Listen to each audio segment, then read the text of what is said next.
Good morning. Hello, YouTube family. Welcome back to my channel. My name is Valerie Kime, in case anyone is new. Thanks for joining today. This is going to be a little bit different style video than I normally do. It's going to be more of an aesthetic type with just my voiceover here for the most part. It's a holiday bake with me. And if I'm being honest, I had several mishaps happen in this video. Starting with this, I'm making some cookies and realizing I am out of powdered sugar and I'm going to have to use the healthy powdered sugar, and it doesn't usually make glaze and things taste quite as good, but I decided we're just going to roll with it and use the healthy powdered sugar. If you hear any crazy background noise, I'm sitting here on my couch and there's traffic going by, and my husband is also building a stair rail in our basement. So if you hear anything funky, that's probably what it is. But like I mentioned earlier, I am making some cookies here. I'm making two things in today's video. The first thing is some molasses cookies with a glaze, and then the second thing is some sourdough cinnamon rolls.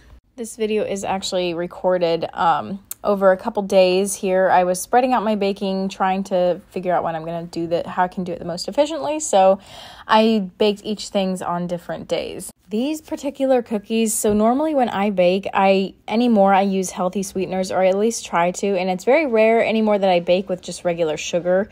But today I was like, I am just going to, follow the recipe, obviously, except for the powdered sugar mishap thing that I was out of. But it about pained me to dump so much sugar and so much butter in one recipe, and it kind of went against my grain a little bit, but let me just tell you, I knew they were going to be good because we're not using the healthy stuff. It's always kind of a gamble when you're baking with sweeteners. It's like, well, is this going to be good? Is this going to turn out? I would say baking with healthy sweeteners is definitely, it's an art to be learned for sure, and I have definitely not really mastered it. And honestly, this video, and you'll see later on, but I had a couple other things happen that just kind of really bummed me out. So I can't really say that I'm a baking fanatic or a pro by any sense of the word, but hey, I mean, baking when it's over the holidays always kind of puts you in a festive mood. I mean, it comes with the season. You kind of have to at least bake something, or at least try.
Not only do you put so much sugar in this recipe, you also roll the dough in sugar before you bake it. So it's just literally a ball of sugar pretty much, but oh my word, is it ever good. When I bake or I'm in the kitchen a lot, I like to watch a show or something. I believe at this point Teo is in bed. I'm not quite sure, but here I'm just finishing up my cookies, getting them ready to bake, and I'm watching some Gilmore Girls because if you know, you know. You just they're a very fall and winter-esque type of show. It's the best show, and I try to at least watch some of them every fall and winter season. Right now I'm just rewatching it. Started in season 1, and I'm just kind of going through them again, and they're just so fun.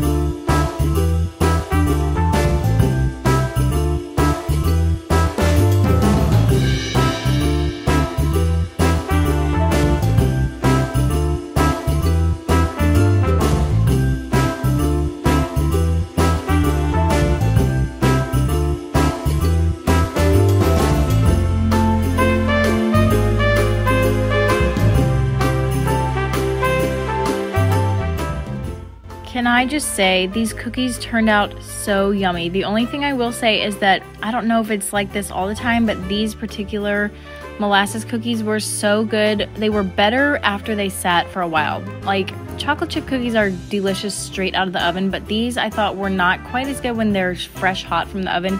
They tasted a little bit better once they had time to sit, and they were so soft and moist and just so delicious.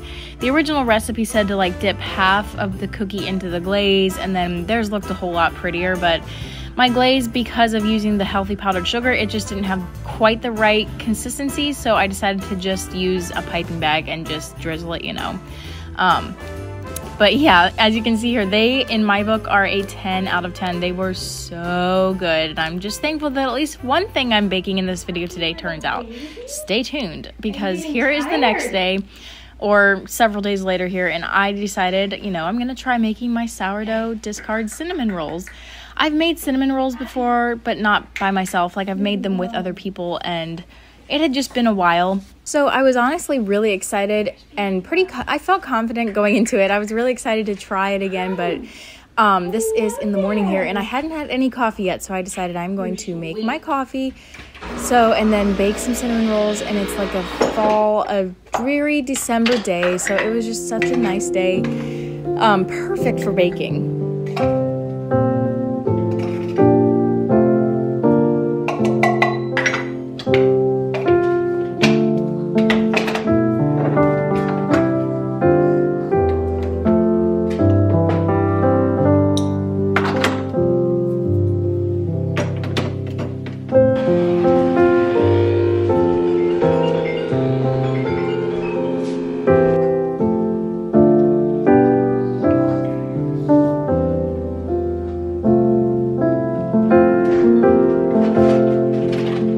Getting right into it here, I'm just setting out some of my ingredients. I try to be like a clean cook in the kitchen. I get all my ingredients out beforehand, and then I put them away kind of as I need to.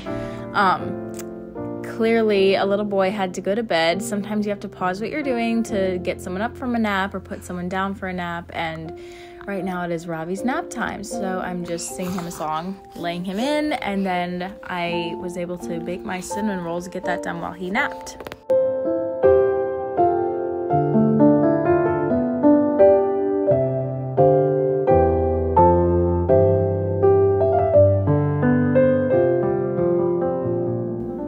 So back to the cinnamon rolls. My first red flag in reading over this recipe, I should have noticed, the first red flag was that there was no rise time. Like, there was an optional step of like, you can let it rise overnight, but it said you don't have to do that because they taste completely fine without that.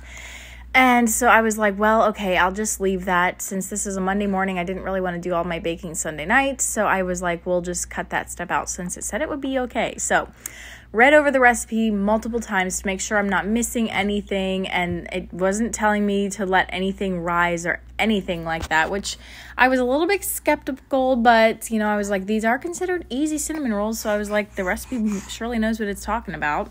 I also put this recipe in half, which I think looking back, I wish I would have just done the full recipe. A full recipe makes 12 cinnamon rolls, and I did just 6.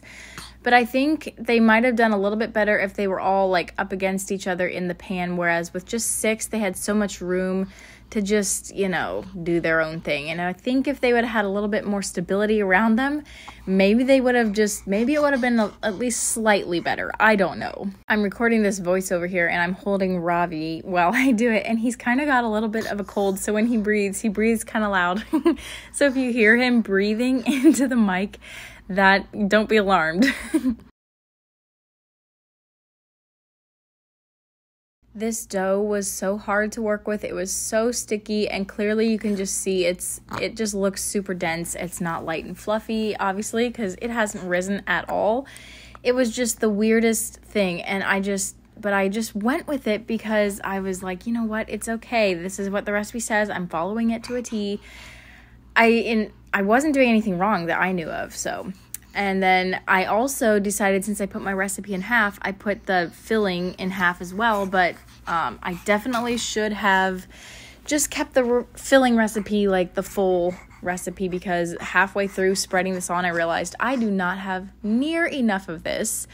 So I had to go back and make another little batch of it. So it kind of was just like, it's just little things just kind of kept happening that was like, okay, I kind of suck in the kitchen.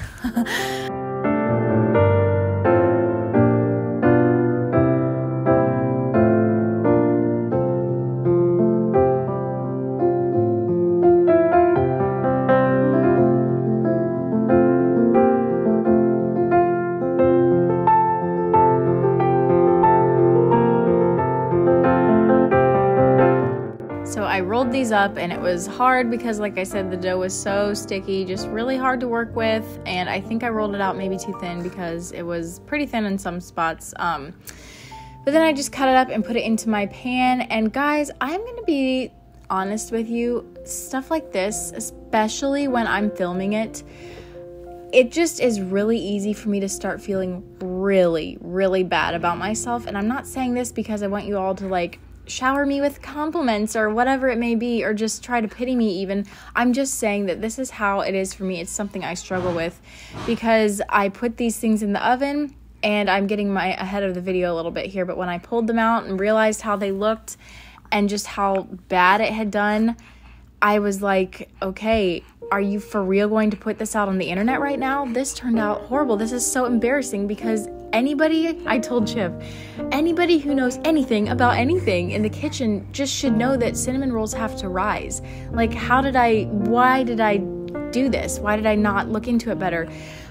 So as you probably can tell by now, the cinnamon rolls were a flop. And I looked over the recipe, searched for what I could have possibly done wrong.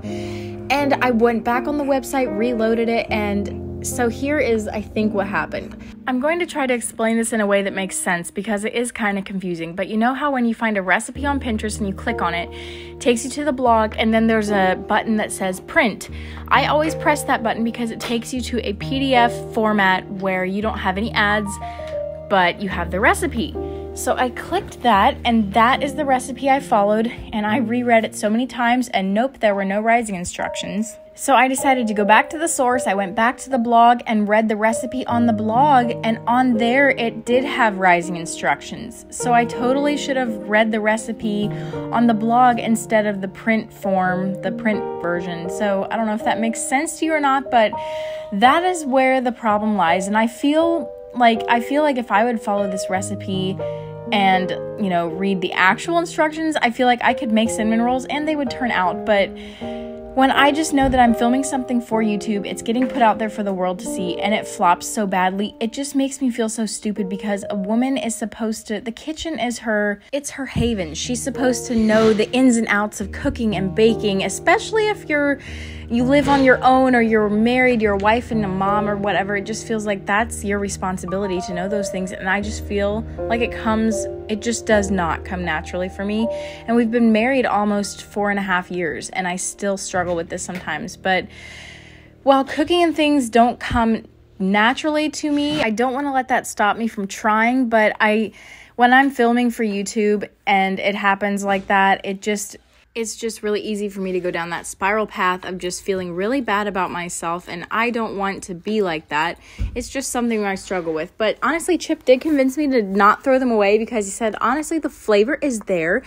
They didn't rise or anything, and they got really overbaked because they just flattened out. But he said they're really good in milk, so he said don't throw them away because he will eat them. Bless his heart.